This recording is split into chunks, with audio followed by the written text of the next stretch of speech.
Everybody, welcome back to my favorite version of podcasts where we had like a round table, hot seat, biggest takeaway, like golden nugget, and questions that we answered on the spot. And some of the big takeaways from this episode are fears can evolve over time, but it's important to develop a healthy relationship with fear and use it as a barometer of presence. How deepening relationships with current audiences can unlock new possibilities and pave the way for expansion, i.e. deepening a relationship with your current customers and current audience will make you more money, have more impact, and unlock more things in your business that you might not have seen before. How expanding audiences doesn't necessarily mean reaching new people, but rather deepening the connection and the impact with existing ones. How fear can be reframed as awe and trembling in the face of something incomprehensibly beautiful and good. That's a big word, incomprehensibly. And then how it's important to trust yourself, trust the universe or God, and have faith in the path and purpose that God has for you. Don't overcomplicate things and just take action. And so today I had two incredible Joshes I love, Josh Aronovitch and Josh Jurkovich, both absolutely savages in their right, in their career fields and their expertise and their self-awareness. And we unpacked a lot. We shared a lot. Ashley threw a ton of nuggets in, and this one is loaded with value. And it's about finding these pieces to help us find the next level of our business, the next level of our mindset, our relationship with fear, our relationship with consistency, so that we can stay on the field and win. And so that's what we have in today's show. I love you. I can't wait to hear your feedback. Shoot me a message if you have any questions. Send me your biggest takeaway because I genuinely love hearing them and I want my bucket full. And yes, I'm rocking overalls. I love them. It's my new vibe.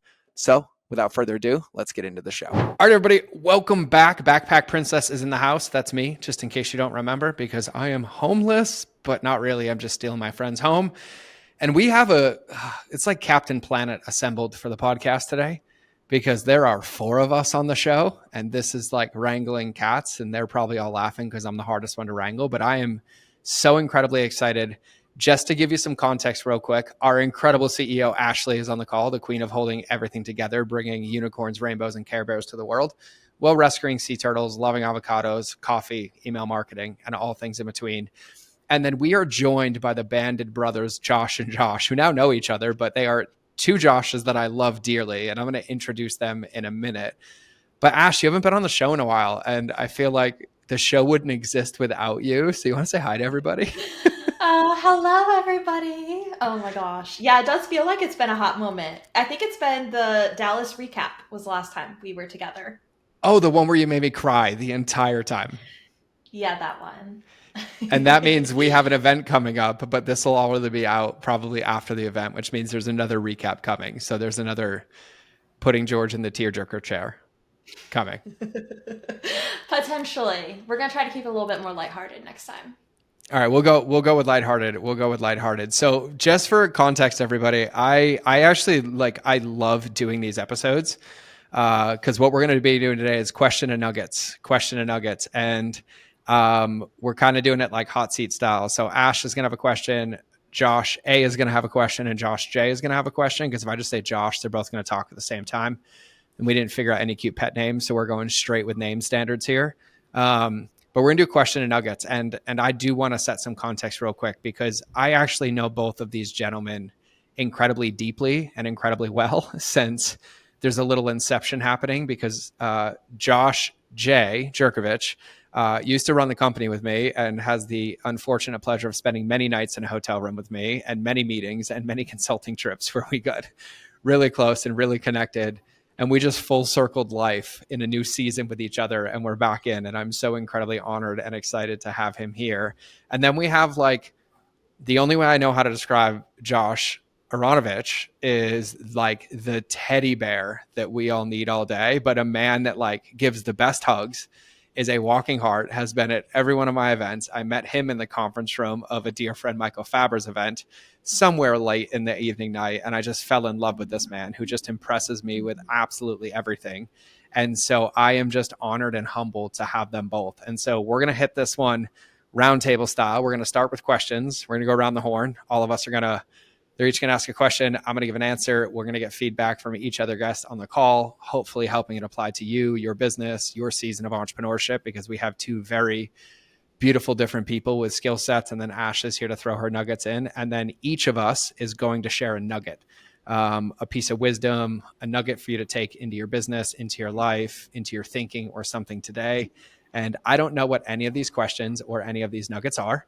And so it's welcome to the party. We're going to play Jack in the Box, 3, 2, 1, go. And then we're going to see what kind of comes up. So with that one, just because I really want to, Josh Jurkovich, I'm going to have you go first because it's been like a hot minute and I'm just really excited to see because you always tend to challenge me in the best of ways. But before we do that, because I almost forget, can you tell everybody, thank you for reminding myself, kind of who you are, what your business is, and all those pieces, because I forgot. Yeah, oh my God. Thank you so much for having me on the show. This is going to be a lot of fun. And just wait for my question because I'm super excited about this. I've kept going back to the same thing. So just to set a little context, it's going to be awesome. My name's Josh Jurkovich. I'm just outside Detroit, Michigan right now, but about to take the journey to Denver, Colorado. And I'm really excited to start that next chapter of my life as well. It seems like a lot of things are shifting. And that's amazing. I run a company called Extract Media, where we help experts extract their genius so they can change the world. And really what that means is I work with a lot of experts, coaches, consultants, and people who have figured things out in life. And they want to move to what I call the meta, which is basically taking the things that they've learned and bringing them to the world in a coaching or consulting or mentorship capacity. And it's super fun. We do a lot of the marketing stuff. We do a lot of the consulting and just business growth and development, kind of like what Ashley does for you, the CEO of everything, which is awesome. So that's kind of what I do. We have an awesome team and it's just been a lot of fun and on this journey for the last, I feel like 11 years at this point. So it's crazy. It's been a hot minute, man. It's been a hot minute. Yeah. And I can totally vouch for Josh because we don't need to name where we met, but we met in the audience of an event and like instantly bonded and became friends. And I mean it when I say we did everything together. I mean, we did everything together. I don't even remember how long of a sprint it was, but it was a copious sprint of lots and lots of time together. And it was very enjoyable. So I'm stoked, man. I'm stoked to have you. I'm excited for your move and all the magic. Here's just an interesting thing. On my Google Photos, I got a reminder of 5 years ago of us at Mammoth Lakes with the hike that we did and the lake that we swam in at 9,500 feet. And so that was a pretty cool little reminder of how long it's been. Oh, yeah. That was 5 years ago yesterday. Oh my God. Wow. That was 5 years ago yesterday. Holy moly. That was Gem Lake up at Silver Lake. I remember that. That is, and by the way, an ice bath at 9,500 feet is a very, very chilly ice bath, but that was a fun one. I'm so glad we did that. Thanks for the reminder, man. Yeah, it was cool. I love it. All right. Before I have you ask your question, we gotta bring in the other Josh, my former bald brother in arms with the beard. It will be coming back once the mohawk is pink. I decided I'm just going to do one season of pink. I'm only dyeing it once because I am so ready to have this mop off my head now because I miss my high speed, low drag look. And so it'll be coming back. But Josh, welcome from Louisiana. Can you give everybody kind of an overview, who you are, your genius, Absolutely. your heart, all that magic? It is such a joy to be on this show that I've listened to so many times since we first met 27 months ago at literally the first of over 30 personal and business development events over the past 2 years and a half. But my name is Josh Aronovitch. I empower teens and 20-somethings to get into the colleges, grad schools, and careers of their dreams with more joy and less stress. And I'm a recovering lawyer who just loves to pour into people and believe in them so hard they can't help but believe in themselves. And I have this unique double vision where I can see people both exactly as they are and make them feel seen, but also see them as they're capable of growing into, and try to plant those seeds, sort of like those sparks, and help them intentionally grow. So that's who I am. That's what I do. And it's just so awesome to be here. Oh, brother, it's an honor. You know how much I love you and how much I appreciate you. And every word that you said is true. And not only feeling it from you, but also witnessing how you do it for so many people and pour in, even outside of the expertise of helping kids get into colleges. Like that second part of what you said, man, like just to give you some public feedback, like you're like a walking embodiment of that. And it's just an honor. And I'm just humbled to call you a friend. Like we love you to absolute pieces. So thank you for being here. Because if you ever try to leave, you're going to have to get a restraining order, and you know how to do that, but I'll just beat you to it. I'll just find you before you get one. Hearing that reaffirmation from you means more than I have words to express. I love you too, brother. Yeah, brother.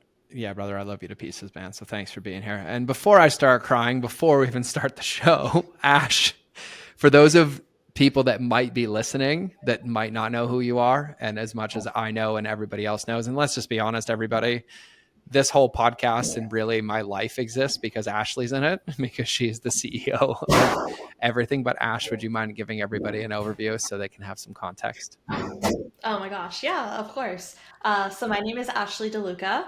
I am primarily a mom to my kiddo, my 5-year-old Nick, who is my absolute world and keeps my life very interesting. Today he was collecting rocks for our rock garden, so I was very excited about that. And along with that as well too, my other full-time job, as I like to say, is being your CEO. And so I handle, I guess really everything is a good way to describe it, but more tangibly, it's the social media, the podcast, live events, alliance, just all the magical pieces. And so I'm just so greatly honored to be able to do this with you and to be with you guys here today, because I just love hearing and listening and piping in every once in a while too. Yeah, and just to keep it a little mushy, I love you to pieces, and I'm eternally grateful for you in more than I will ever have words to describe. And so thank you for being on this ride with me and being in this game with me and being the difference that you are for me and for so many other people. Like you're a true treasure, and I love you to pieces. So thank you, girl. And before this turns into a Dr. Phil show, because I am apparently in mushy mode. All right, Josh Jurkovich, I'm ready. I'm ready for this question. I'm ready for you to break my brain. So I don't know if it's going to break your brain. I don't know if I'm that good, but I was racking my brain prior to this show because I knew about 2 weeks ago that you guys were going to have us ask a question, and my brain went a million different places, and it always came back to one simple question. And I think, as far as the audience of the show and people listening probably will be able to discover a lot about you. And so my question, it has two parts. And so part number one is, what are you most afraid of right now? And part number two, how has that changed over the years? Oh, thank you. Wow. Well, you know me, and everybody here knows me, so I get to answer this authentically. My biggest fear for the last year has been when navigating this conscious uncoupling and experiencing a lot of like growth and loss in business and in life, not being able to make it, like not having it in me anymore, or the resiliency or drive to keep going, because it's been a season and my faith has been a big part of it. But a long time ago, and even when we met, my biggest fear is that I wasn't good enough. And it drove me out of insecurity, and it caused a lot of pain for a lot of people around me because I just compensated with bullishness and like just knocking down walls left and right. And I'm at a season in my life, the happiest I've ever been, and genuinely proud of myself and really happy with the man I've become. And still living in a lot of the fallout from the man that I was. And choosing to be a man of integrity and of faith and live in my heart. With my son turning 8 and my daughter getting ready to move out, it's been very, very challenging to try to do it all. And the mistake that I was making was trying to do it all and not giving it to God where it belongs. And so I have a lot of fears, but they don't run me anymore.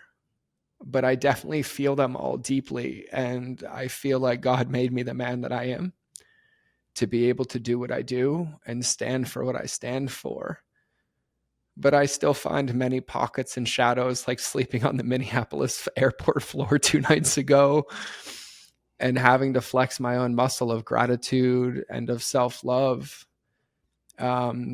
Because I also will acknowledge that at this point in my life and career, I have more imposter syndrome than I've ever had. And I've reframed it as humility and caring. But at like the deep, deep part, I've been pretty open on this podcast about a lot of things. And I used to run from the man that I was, and I always had my heart in the right place, but I hurt a lot of people unintentionally with my addictions and with my trauma and with my compensations. And I've seen myself rewrite that story over and over again now. And I actually believe that I am the man that I say I am. And it's a really interesting place because I also believe that I'm the least qualified to do what I do, because I feel like I have so much to learn and so many people to serve. And so if I was putting a pretty bow on it, I'd say at the core that I don't know how to be the man to create the impact in the world that I want to create from the right place, because I got so good at doing it the wrong way for so long. What was the second part of your question? I think you kind of answered it. The main question, or the second part, was just how has that evolved over the years? I mean, I've known you for a really long time, and I know that our fears change, but I think that you answered it a little bit in the fact that it's always been almost the same thing. But how has it evolved, or how have you noticed yourself growing through it? Yeah, I think, and I'm glad that you asked it again, because I can hear how I kind of answered that. You know, back when we met and back when we were doing things together, you remember that I exuded that false confidence, right? Like I was like, nothing can get in our way. I know everything. But I was just a man hiding in plain sight. And I mean, very blatantly, if you had any level of self-awareness, I was completely exposed, like completely exposed. But I also feel like now I have a healthy fear. Like I don't have a fear out of I can't do it.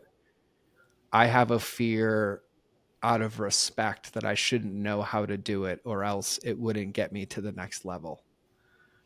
And I'm even reframing it for myself as the same way that I answered this. And someone's like, well, I shouldn't be afraid of God. And I was like, well, I am, out of respect. Like I live in Montana. Like I'm not going to go up and pet a grizzly bear. I'm not afraid of it. I just respect it enough to stay at an arm's distance, or when it has cubs around, to be at a distance, because it's a beautiful, majestic creature. And I'd say the way that it's evolved the most is not the fear itself. It's my relationship with the fear. And I remember being in the Marine Corps, and, you know, we're taught not to feel. We're taught not to do anything except run. But all of us joke now, like how petrified we were. Like I've peed my pants so many times as an adult because I was in situations where I was like, oh, I guess I just peed. Nope, just pretend it's not there, right? But it was really a fear of the unknown. But it was taught to me in an unhealthy way. And now I love fear. Like fear is presence for me. Like I'm reminded by the presence of Mother Nature and the strength of God and the mountains. Like you don't mess around in Montana, or you'll F around and find out. Like you don't go hiking unless you're prepared. And that's not out of fear of nature. It's out of respect. And so the way that it's evolved for me, and that I'm still actively working on like a muscle, is that when I'm in those moments and my fear is coming up, for me, it's a barometer of presence that like, oh, you get to pause for a minute and ask yourself, who do I get to be in this moment to create a different result? Not how can I react to this and create more of the same? And so it's just a muscle that I keep flexing over and over. And I will say, and Ash is nodding her head, I've navigated the hardest situations in my life this year. And I kept my heart at the center of all of them, and it ripped me to pieces. But the way that I've been put back together by God has made me a better, more loving father, man, partner, friend. And even Ashley has been on the receiving end of some of this in a good way and in a bad way, because it's messy. And I now understand that my job is to just keep trying, say I'm sorry, make a different choice and make a different move and bring it into integrity. And so I no longer allow fear to paralyze me and keep me off the field. I acknowledge its existence and I have no shame around it. But I give it a cup of coffee and I no longer tell it to shut the F up. I say, thank you so much for reminding me to be present. Thank you for helping me and bringing me back to this moment. And I don't understand you yet. I don't know you yet, but I'm going to ask some different questions to figure you out.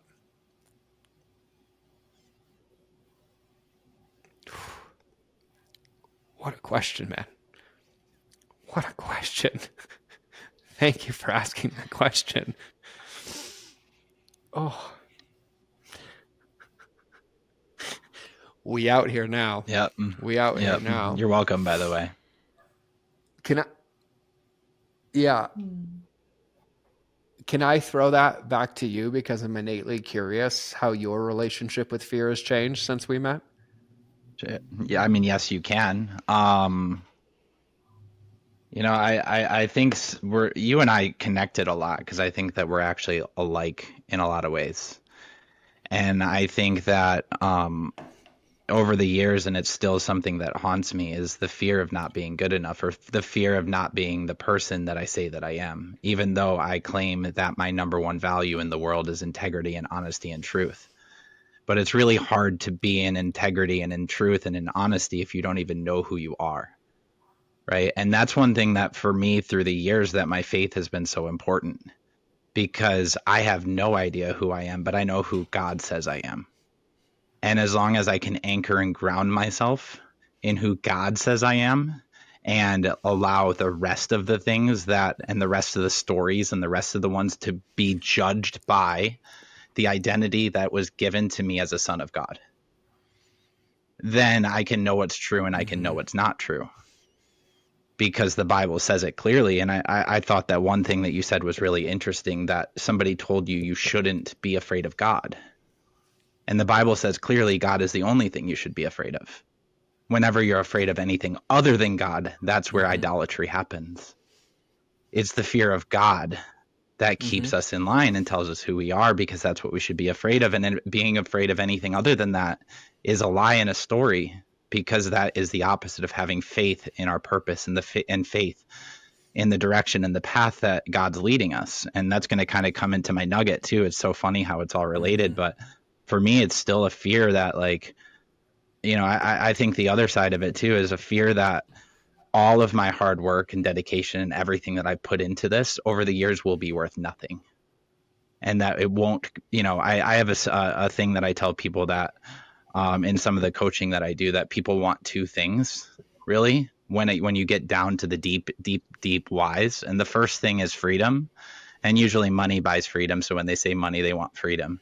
But the second one is salvation. And I don't necessarily mean it in the biblical sense, but what I do mean by salvation is the closing and the climax of their story, right? Of the hero's journey, of them reaching the destination that they set out to reach when they first started and went through all the trials and struggles.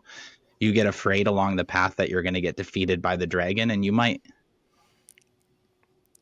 But the worst thing that could happen along that path is to not fight the dragon, because that's where the enemy wants us to be. And so showing up every single day and fighting that dragon, regardless of what the stories and the fears and the different things that are showing up for us, is actually what we're called to do. And so I can hear myself saying this as I'm even giving myself the reframe of my own fear. Because these are the things that I tell myself. It's like, I tell myself I'm not good enough, but God says I'm worthy. I tell myself I can't make it, but God says I've got you. I tell myself I'm not going to make enough money next month, but God says have faith. Because in doing those things and in having faith and in knowing that God has me, allows me to show up and actually do the work and not get paralyzed, like you said. So again, I think that we connected a lot because we had it. So I think we connected a lot because we were similar in both the imposter syndrome and the compensation that created. And, even over the years, we've both gone through a conscious uncoupling, if you will, and moved into new seasons of our life. And I think that's why the world and the universe and God brought us back together. So I'm just excited to be here. Thank you for hunting that back to me. Yeah, brother. Thank you. And save that nugget for after Josh Aronovich's question. And And the only thing I want to clean up, just to be in integrity, is nobody told me that I shouldn't be afraid of God. It's the number one quote unquote objection that I've had come into my space, and people like, oh, you're a man of faith. Like, I don't want to fear something. And then that's where I was like, well, you went hiking with me in Montana. You went blank with me here. And I just, for anybody listening, if you're familiar with C.S. Lewis, as everybody should be, because one of the most incredible men ever. But I will say this, one of my favorite ever books now that hit the top of the list is The Screwtape Letters by C.S. Lewis. And it changed my relationship with fear and faith, and it changed my understanding of everything that Josh and I both just spoke about. Josh way more eloquently and less messy than me, but I was processing my own emotions in that moment because he tickled a vein. And it's like only a 2.5 hour listen or so, and it's narrated by C.S. Lewis. But even in the lens of faith, in the lens of self-sabotage, in the lens of perfectionism, in the lens of what Jamie Smart, who was on the podcast, called toxic thinking, and Josh nailed this, any time that we believe in any of those fears, it stops us from being on the field and creating evidence to create something different. And that book, in my opinion, for entrepreneurs is a get out of jail free card, because once you read it or listen to it, you find every little sneaking hiding spot. And so I would highly recommend that one for anybody wondering. So Josh, thank you. I'm going to have you save your nugget.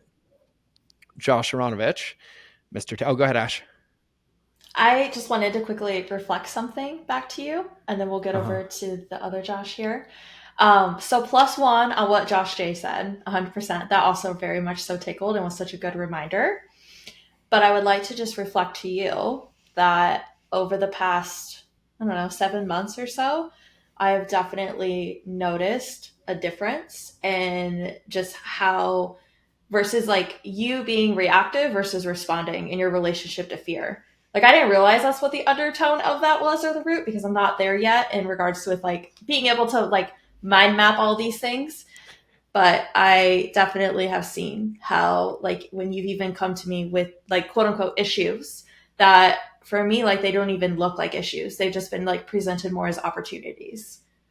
And I just wanted to say thank you for working on that, because this definitely has like greatly impacted like a more positive relationship between us, and also definitely a more positive like outlook for even when I go out and do things with Nick or my son, and seeing like, yeah, everybody else may see these as challenges, but like we see these opportunities. So thank And you George, for before I listening. go to my question, if I could, Thank you. I'd love to Go ahead, chime in Josh. on this topic of fear, Yeah. because as you and others have Yeah. told me, I'm a unicorn. And I don't think my relationship with fear You are. is much like anyone else's. But I think that's something that folks might be able to gain some insight from. For me, my relationship with fear is virtually non-existent, because it's just not something I experience that much. And I've been thinking about that, and thinking about whether not having fear is a flaw or a fault or something that keeps me from achieving what I'm capable of achieving. But ultimately, I don't think it is. Because when you think about the original Hebrew, when it says in the Bible to fear God, the word doesn't actually mean fear. It means awe. And I think that awe doesn't have to be experienced as fear. It's this trembling in the face of something almost incomprehensible in its beauty, in its goodness. And when we say that we're created in the image of God, that's what that means, that we have that too, so that we can be in awe of God and in awe of ourselves at the same time. That when we trust ourselves and we trust the universe, magic happens. And that the only thing I think that comes close to me of fear is of death.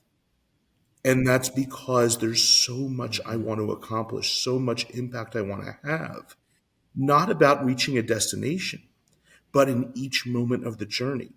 And that journey is so incredibly magical, I don't ever want it to end. Wow. When you said that, by the way, Kyle Berquist, if you're listening to this, I got goosies everywhere. So, everybody, welcome to church today because I'm getting taken to the altar right now and I am tickled pink. My heart rate's down to normal, which is great. And that one, Josh, thank you for that reframe.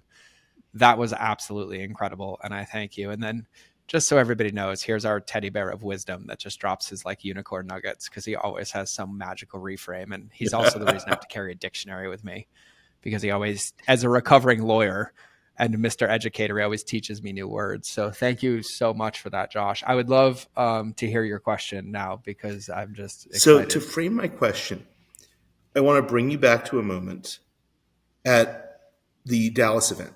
And it wasn't the end of the event for you, but it was the end of the event for me because I had to leave early. So I'm giving you a huge bear hug, lifting you up on the off the ground. And while I'm lifting you up, you say to me, you know, Josh, I think you're here more for me than for you. And I pushed back on that. I said, no, it's both. I want to support you. I want to pour into the people you attract, but it's also about the magical connections, the wisdom. Even if I've heard you talk about customer journey for the 5th time, it still teaches me new things each time. But then you said something to me that really tickled and hasn't stopped tickling. You said, when are you going to run your events so I can come and learn from you? And that floored me. Because that's something that keeps coming up, that people keep asking me about running events, about running masterminds. But again, as you said on your Instagram Live today, when this is recorded, that you have to earn the right to make your business more complicated. And a lot of the messaging out there is to keep it simple, keep it repeatable, keep it scalable. And I love the work that I do with teens and 20-somethings. I love helping people get into colleges. I love SAT and other standardized test prep. I love coaching them on how to get into grad schools and on their path and purpose and passion in life. But I realize that that isn't the only thing I'm called to do. Those aren't the only people that I'm called to serve. So my question is, how do I know when it's time to expand my audiences and to open up new fronts in helping people intentionally grow into better versions of themselves? What a good question. And I remember that moment like it was yesterday, and I meant every word because I got goosies and tickled when you reminded me.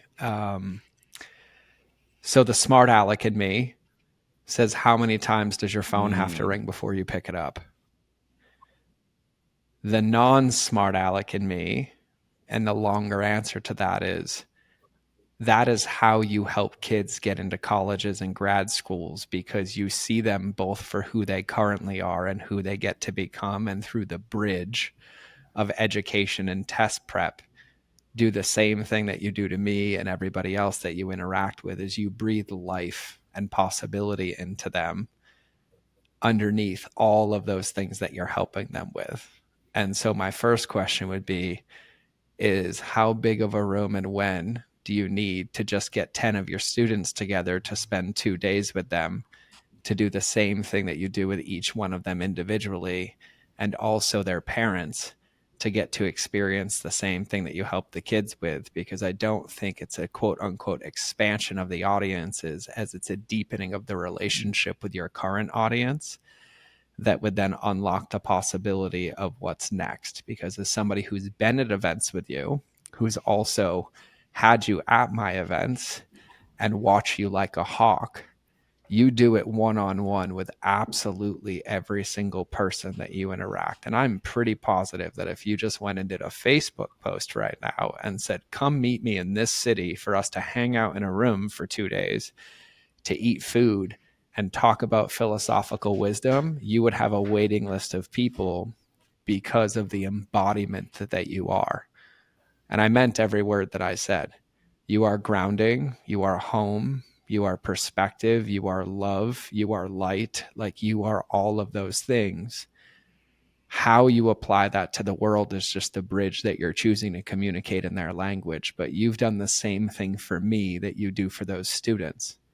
You see me for who I could be, and you also love me for who I am, which allows me to step into the next level through your structure, through your groundedness, through you being a lighthouse, for everybody you come into contact with. And one of my favorite God quotes is, when the phone rings, pick it up. They're not interruptions, they're invitations. And I've learned to just start picking it up on like the first and second ring now, instead of, the 27th or 30th, because by the time that happens, and this is why I love Elizabeth Gilbert's book, Big Magic, it changed my relationship with those phone calls.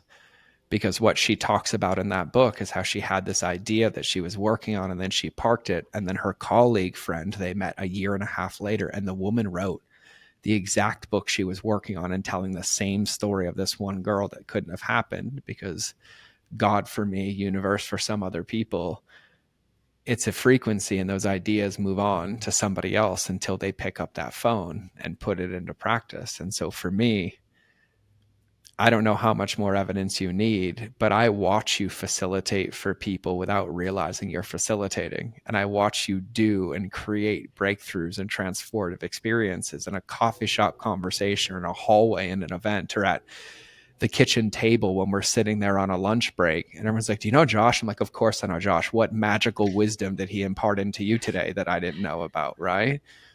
And so in the lens and the vein of that Instagram live earlier, when I said you have to earn the right to complicate the business, well, if you're currently running a restaurant and everybody in that restaurant is asking for more of what's already on your menu, it's in the same vein. It's not opening up a different one. It's deepening the one that you have. And that's what leads to the confidence and momentum to be able to expand that audience. And I think for you, it's also an invitation to expand the depth of your current message to everybody who also already pays attention to you, because I see your socials and we engage on each other's platforms. But this wisdom, this gift of life that you see, the second part of what you said, which is I see people for who they are and also who they can become. And even what you just dropped on this podcast about the relationship with fear being one of awe is something that can be included and out there now, to where you already have an audience who would drastically benefit from hearing more of your wisdom and your perspective of your heart, plus the breadth of knowledge and authority that you already are because of quote unquote worldly things. But for me, throw those out the window. The amount of wisdom and love that is embodied in you and your perspective is like one of the greatest gifts to my life. And so that's why I said what I said in your ear, because you've been at every single one of my events except this next one coming up. And you are always the one I look to. I'm like, how did he respond to that? Is he nodding yes? Is he smiling? Like, you're almost like my safety check in the room because of just the depth that you have. And so that's how I would receive answer that that question. with gratitude and with love. Yeah, man. Now, short answer. Now, short answer. Ash, do you agree? Oh, 1,000%. We were talking about this today on the check-in call about moving the starting line and going through the process of like, well, it has to look this way or it's got to be this way. And just like all this overthinking, like all you need is a date, a location, and then put your butt in the seat and just be there for people. Like that's all you have to do. And I was explaining this on the check-in call. I said, here's all you have to do. You just need this, this, and this. Now quit overcomplicating it and just go do it. The past 4 days, Ginny Trask and Joe, Mr. Always Good, had an event called Aligned Speaker Camp in New Orleans, and it was amazing. And one of the exercises was we had to go around the room, do a 1-minute pitch for something, and everyone had to say no. So people would get used to hearing no. And the feedback that they said afterward, when I literally made up the pitch on the spot for a New Year, New You retreat, not sure what country it's going to be in yet, but here's what it's going to involve. They said how hard it was to say no. So I may actually have to create that now. You might. And you might have to put a couple of chapters in place before that one even gets there. And so how about new weekend, new you, new month, new you, New York, new you, new weekend? Like pick one, right? Like let's just go. You can, like, brother, it would be a gift for you to facilitate this for people in whatever way that looks for you. But I also know, as somebody who's been to 27 events in the last 27 months, You probably have more experience than all of us now being on the receiving end on how to facilitate and drop some people in the room and create those moments. So the door's knocking, my friend. Mm-hmm. Thank you, brother. All right. Let's shift to nuggets because I'm ready for some nugget juice and some nugget love. Ash, do you have a nugget? Oh, yes, I do. I'm gonna let you lead off with nuggets. Okay, so my nugget is so it's a two-part tip. Two-part. So the first part is, in case you didn't know this, I shared this on my stories about a couple weeks ago. Kindle, so Amazon, if you go on Amazon, you can type in Kindle free books. There are so many books, some that are but there's a lot of good ones that are totally and completely free. And all you have to do is create a Kindle account. Now, the second part of this is I'm actually going to give you a recommendation for a book that I just read on my Kindle Paperwhite, which I'm very excited. And it's called It's Not About You. And it's by Tom Rath. And it's a brief guide to the meaningful of life. It's very short, but the amount of nuggets and things that I highlighted in that book, like I have like a whole dissertation I could make off of just the pieces that I learned. And just even finding other books, because he's very much so like George Jr. Like in the book, he was recommending all these other people, all of these other books, and like stealing this concept and stealing that concept and telling you where to go to get the rest of it. And so I highly recommend, if you're like, how do I get to these books? Kindle, Amazon, just do the things. And then 2, you can check out that book. It's part of like your Prime account for free. So anyone can access it. What was the name of that book again? Oh, It's Not About You. It's Not About You by Tim Roth, you said? Tom Roth. Tom Roth, R-O-T-H? Yeah. Yes. I just so everybody knows, Ashley sent me some comprehensive guide the other day, and I'm like, how do you find all of these? And then she shared this tip with me, and I was like, I didn't even know that existed. The amount of information that we have access to. So I love that tip, and I love that recommendation. Do you remember any highlights from that book? Like just one highlight from that book that tickled? Oh, there were so many. Really what that book did for me is it really gave me a bigger outside perspective of what really actually matters. And I feel like there's a lot of content out there that always talks about putting you first, but it doesn't really talk about why and the impact of how that then correlates. And so it really allowed for me to be able to like rediscover my essentially relationship to self, my relationship to boundaries, my relationship to my vision, and being able to like just come back out at the 30,000 foot view and get out of the mundane like day to day. And so it was very helpful and gave me a lot of reality checks when it comes to like my habits and vision. And it covers a lot in a very short amount of time because he's very straight to the point. I love it. Well, thank you for sharing. I'm excited about that one. Josh Jurkovich, I'm going to go to you for your little nugget. So the floor is yours, my friend. Give us the nugget. Okay, cool. I just want to make sure I understood the assignment correctly. Is this supposed to be giving people like a cool tool or like a nugget of wisdom or a nugget or like just whatever I want it to be? Any nugget. All right, cool. Any nugget. Whatever you want it to be. The one thing that was showing up for me the most as I was thinking about this is just a mindset and a philosophy that I've had to remind myself of a lot as I've been going through a lot of changes and seasons in my life. And I feel like a lot of negative emotion and a lot of depression and a lot of challenges in our life come on the other side of the word should, and we can should ourselves to death. And so the nugget that I wanted to leave is be careful whenever you say the word should. And a lot of the studying I've been doing and the spiritual reading, and because I have a habit of doing that every single morning, talks about whether it's, the Bhagavad Gita that you're reading or the Bible, but most of it talks about living in the present moment in the way that things are right here and right now, regardless of what personal development program that you're in. Enlightenment is found in the here and now, right? And whenever we say the word should, things should be different. Something else should be this way. My past story should have been that. You're literally arguing with what is true, and you're arguing with what is. And arguing with what is it's not a fun game to play, and it's not going to work out for you because no matter what is, it is. And so things should not be different than they are. And as soon as you can understand that things should not be different than they are, you can accept them for how they are and start to change them for how you want them to be in the future. So the idea here is that when we look at our journey from where we are right now to where we're going in the future, things should not be different than they are right now. But the one thing that can be different is how you show up during the day, today, right here and right now, and what I do today. And that's going to determine what will be different in the future. So if I think that things should be different in the future, the real question is, what can I do right now that would make it different in the future, rather than just complaining and getting in my own crap, saying that it should be, because that's victimhood versus empowerment. And so that's my little nugget. I will take your nugget all day because I can reiterate that with like 100 scripture statements. Stop shooting yourself to death. And I said this to a client the other day privately, and it ties in so well to what you just said, is that sometimes when we've shitted ourselves, we end up in situations that we don't like, but there's no easy button. We have to win our way out of it.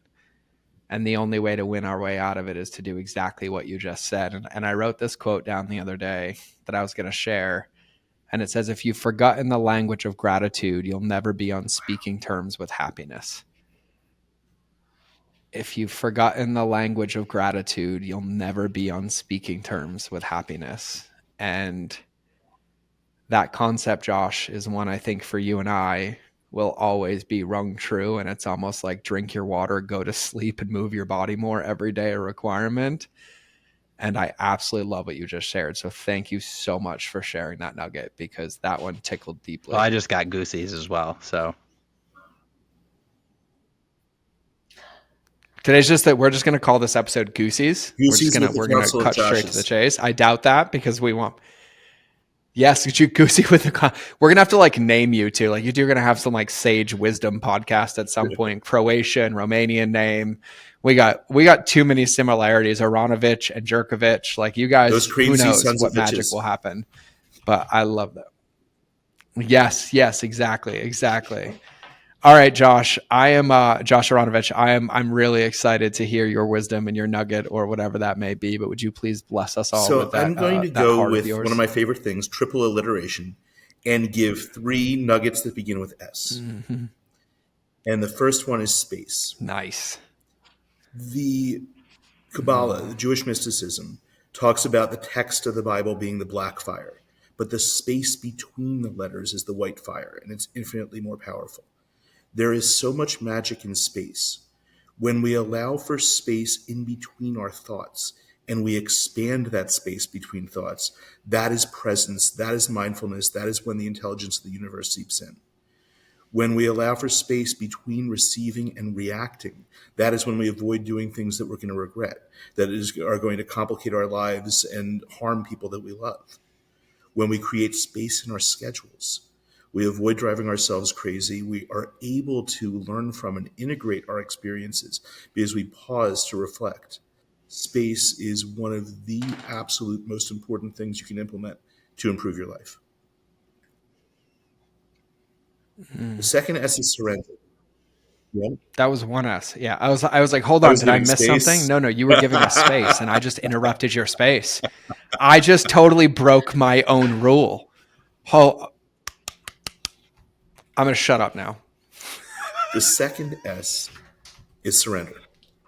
And surrender is a word that I have struggled with because I am an intentional, active, the unreasonable person adapts to the world. The reasonable person adapts to the world. The unreasonable person forces the world to adapt to them. So all progress depends on the unreasonable person. Surrender was not in my vocabulary. But then I realized that I was looking at the word surrender completely wrong. Surrender doesn't mean passive. Surrender doesn't mean giving up or giving in. It just means flowing with the currents of the universe instead of against it. It means letting the universe support you instead of fighting its attempts to make things easier and better for you. I'm a big fan of the term pronoia, which is the opposite of paranoia. The idea that the universe is secretly conspiring in our favor. And whether it's true or not, believing it to be true makes it true. It becomes a self-fulfilling prophecy. So surrender in an active way that allows yourself to be supported by God, by source, by the universe, by the people you love. And the third S is stillness. Stillness. There's nothing like it. There's nothing like, in yoga, it's called Shavasana. It's the pose at the end of the session where you have nothing left to do, nothing left to fix. You just get to be. And if we can incorporate moments of being and not doing, that sacred stillness threaded throughout our life, like the marbling in a great piece of steak, it makes everything richer and more joy-filled.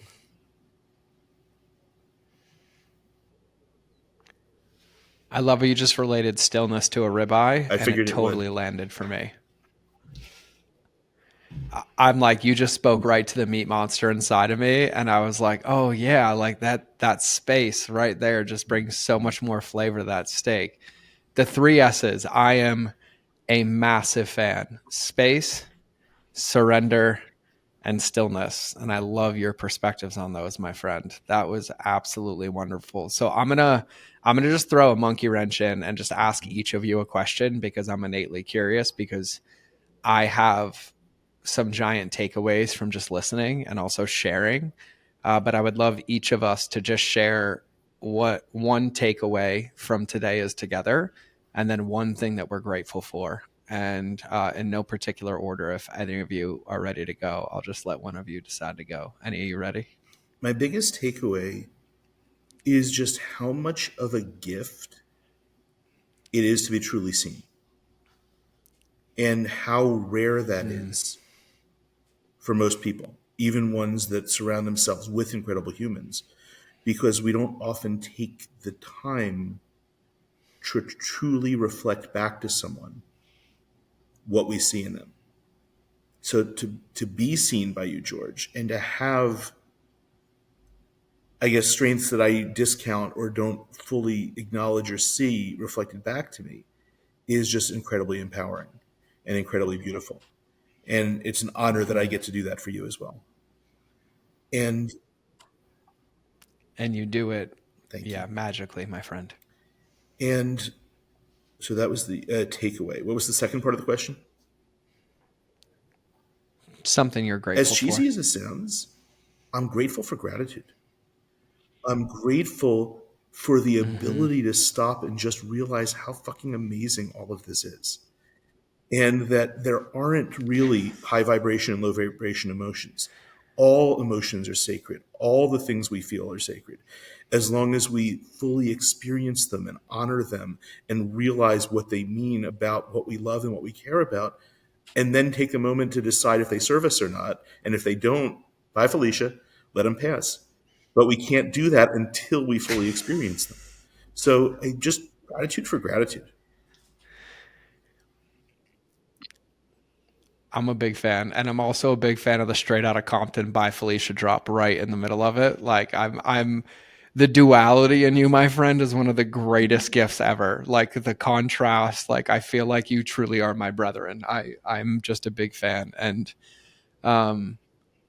Josh, I just want to also thank you, because you have this ability, and I believe more than anything that you live an embodiment of what you said at the beginning of this, like seeing somebody for who they truly are. Like, because we talk a lot, but even now, like just to reverberate to you, like I feel a little naked that you're not going to be at the event, like, and not out of anything other than like there's very few people at a deep level that I know if I look in their direction or if I ask a question will only always, and I mean 100% in integrity, answer for my greater good out of a place of love. And the way that you articulate and the way that you share, like just as a man and as a friend, you truly see me, and I see you see so many other people. And it's what's needed in this world right now. And like, I'm just honored to call you a brother. And so like, just genuinely thank you for everything you share, my friend. The gratitude flows both ways. And all I can say is make sure to get the dates out for the fall event as quickly as you can, so I can make sure no one schedules a wedding. We will. We're working on it. I got lots of pieces in the fire. I haven't even told Ashley about all the pieces yet. She's going to like smack me in the face, but there's pieces on the board. She won't smack me. I got them handled. Josh Jurkovich, what you got for your biggest takeaway? Yeah, so and something you're grateful for? I have a couple different takeaways that I wrote down, and I think I'm just going to kind of mention one from what you answered to the question I asked you, as well as one that came from Josh A's question. But one of the things that really stuck out to me was this phrase that you were running from the man that you were, running from the man that I was. And I feel like that just really resonates with me and my story. Even before I ever started my business, like when I was young, I had a brother who passed away when I was 14, and I was always running from that. And then I ran into drugs and alcohol, and I was running from that. And then I got in trouble with the law. And at 19, I was in jail, and then I was running from being that guy. I feel like I've always been running from this past version of me, trying to get that salvation that I mentioned that I've always wanted in my life.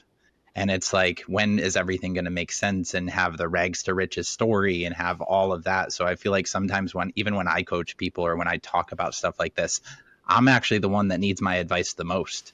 I'm mirroring back what I need to hear from all of the books and all the things that I've read and do. And like, I read all these books and then I can teach other people it, but I don't even implement it myself. And I'm like, shit. And, that might be the first swear word from today. And then the second thing, It was. yeah. And I've been trying to get better since you mirrored that back to me on the last call that we did. Number two is that I think it's time for me to also pick up the phone.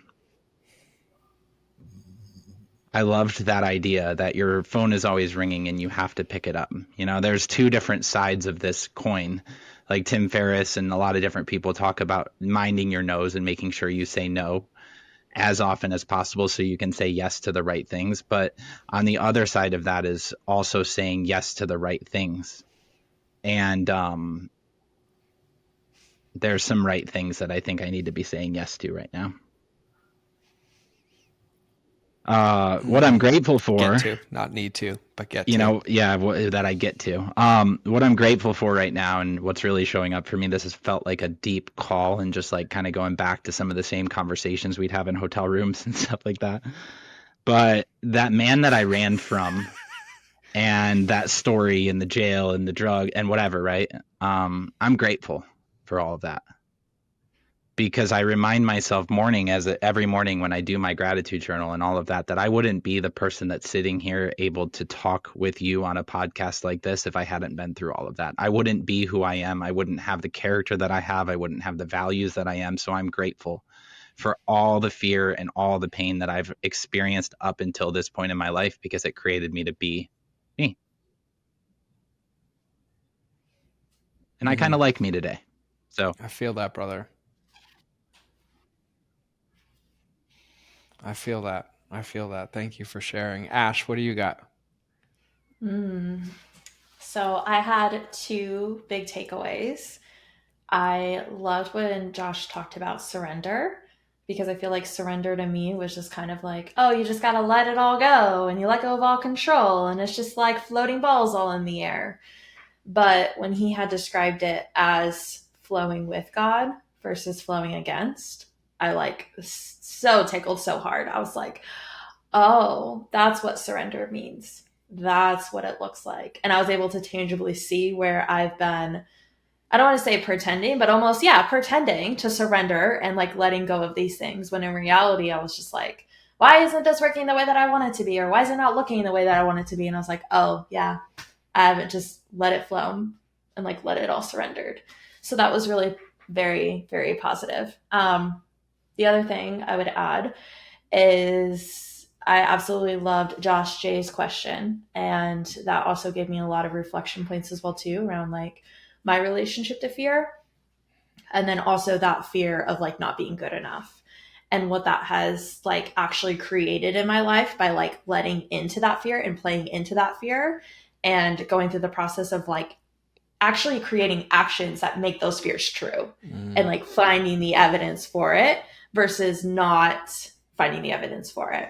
and like going the opposite way. So that was also a very huge takeaway for me too, is to like relook at that reflection.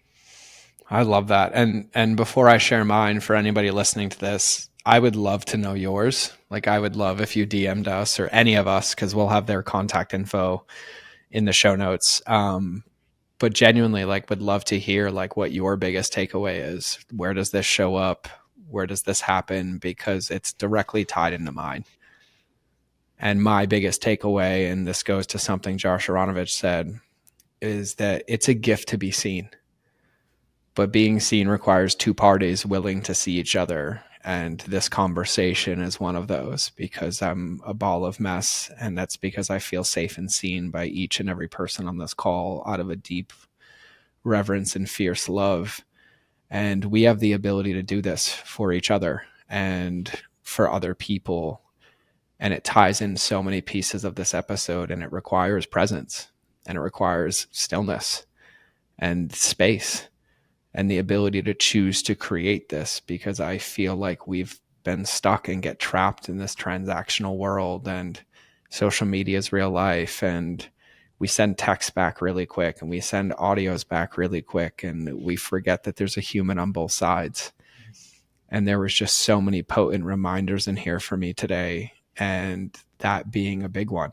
I genuinely feel like we're empty when we're alone, because none of this is supposed to be alone, and to be witnessed, to be supported, to be loved, to be seen, to be heard, to be respected is, in my opinion, the solution to a lot of the challenges that we're facing in this world and in society and in entrepreneurship and in business. And this is what community is about. But community can be created at any moment and any time with a willingness to create that space and see each other.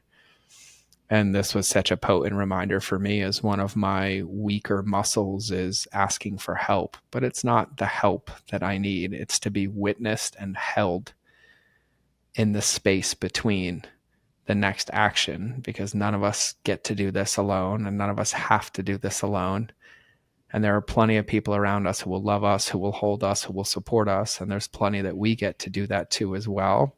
But one of us has to initiate the phone call, and the other one gets to pick it up. And so this was my potent reminder about what's around and what we get to do for each other. And I am just grateful. And my gratitude is for each and every one of you, for many, many different reasons. Josh, and what's so funny, I was just in Niagara Falls last week, and I remember us trying to strategize getting you over the border, and us going in the falls and all the things that we did there. And for taking a lap around the sun in a few of them, and us magically reconnecting and being back. And it's just a flood of gratitude and memories for you also, for choosing to love me and do life with me when you could probably blatantly see how lost I was and just how hard I was trying, but never judged me, always loved me, always said yes and supported me. And Josh Aronovitch, like, just to echo more of what it is, like, your presence is a gift, my friend. You magically always know how to pour and when to pour, and you pour so perfectly into me and into so many people. And Ashley, I could do an entire 10-hour episode on just my gratitudes for you. And to answer an earlier fear, is a big fear I've had, is always messing up with you, because you're family. And I will do anything, anytime, anywhere for you and with you, because you feel like you're a part of me in the best of ways. And I couldn't do, nor would I want to do any of this without you. And so for the three of you, it's thank you for being here, but also thank you for seeing and loving me through every season that every one of you has. And boy, there's some history on this podcast. And a little inception involved as well, as every one of us has danced together differently. And to be in full transparency, I was having a rough day today. And I'm not anymore. And I'm just eternally grateful to all of you and for everybody listening. This is what I crave, and this is what I love. And I think this is what the world needs more of, is more of us just choosing to see and love each other for who we are, and holding space surrendering to the process and having some stillness, because we can all win in this game when we win together and we go together. And so I just feel called for everybody. I'm going to give you a potent reminder to write this quote down, because the one that I shared earlier has been tickling me for a hot minute. If you've forgotten the language of gratitude, you'll never be on speaking terms with happiness. And I'm eternally grateful for all of you and for everybody listening. And so that's what we got today. Ash, do you have any closing words or any outros? Well, I'm so grateful for you. And I'm so grateful that we get to do this together, and that we choose to do this together, and that you choose to show up as my teammate every single day. I cannot express the amount of gratitude that I have for you, because one, I hate filming videos and I love assigning them to you. I'm just being honest, okay? I'm just being honest. There's a reason why you're the face, because you'll do all the videos I ask for, and I don't like doing them. But just thank you. Thank you for always being willing to lead the way, to be heart open first, and to just continue to show me areas where I get to grow and improve, and to be willing to reflect that onto the podcast for all of us to take into. Yeah. Jens, any parting words? Couple seconds, under a minute. I just have 3 words. I see you.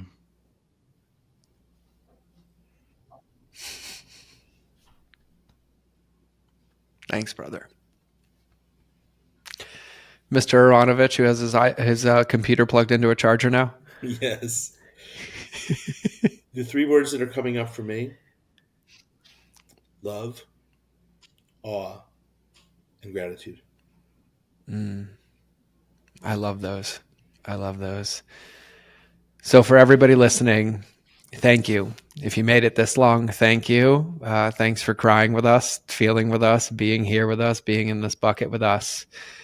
And my only ask is that if anything tickled, whether it's I need to pick up the phone, or I get to pick up the phone, or creating space, or stillness, or changing your relationship with should, or finding the purpose of filling your bucket from Ashley, or flexing a gratitude muscle, or forgetting your relationship with gratitude, whatever it is, there's a reason it landed today, and it only works if you work it.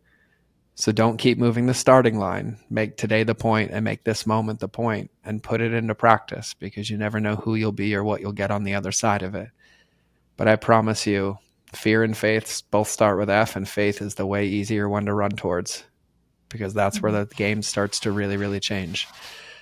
And so we love you to pieces. We'll be in touch. Well, obviously, because we have more podcast episodes coming out, but that was a really weird thing to say, but that's where we are right now. So as a reminder, and this is a logistical one, we will have both Josh's contact info in the show notes. I highly recommend getting in touch and being in their ecosystem, because they're in mine and they're in our alliance and they're family for life. And no matter what we try to do to separate, we always end up back together. So we're just going to keep it together, and I'm going to super glue them to my sides, because there's still a little codependency in me, and I feel better when they're around. At least I own it, and you're not getting rid of it, because that's the place I'll accept all of it. So without further ado, we're going to wrap the show. So just as a reminder, we'll either see in the next episode or you'll hear me in your earballs. But I think the undertone of today's entire episode tied in so well to what Ashley said is you're the secret. There is no other you.